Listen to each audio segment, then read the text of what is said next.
So, may ginagawa pala tayo ngayon mga paps na reader. Yan. So, refresh, tapos makalansing kasi itong makina ni Paps, kaya yun, titignan natin kung ano yung anong magiging resulta nito. Pero yung niya, yung camshaft niya may tama na. Hindi lang nakikita pero may tama na yung camshaft niya. Pwede pa naman to ma-repair, pero kapag desisyonan ni Paps na lagyan na lang namin ng camshaft na bago. So ito yung luma. Ayan. Tapos ito yung makina ni Paps. Yan, malinis na. Tapos binubuo na natin to. Ito yung head niya, tapos na rin yan. Tapos update ko na lang kayo mamaya.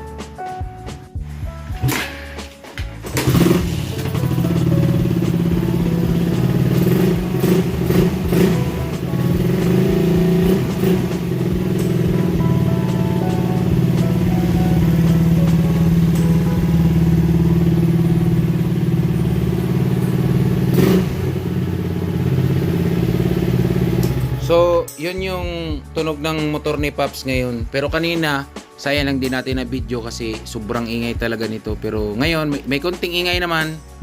Normal lang yan sa compression release kasi meron pa. Pero at least, hindi na siya gaya ng dati na pag binirit mo parang sasabog yung makina sa kalansing. So, yun. Makakawin na si Paps at gabi na. Anong oras na? Anong oras na, Paps? Anong oras na dyan? 7:30. So, yun.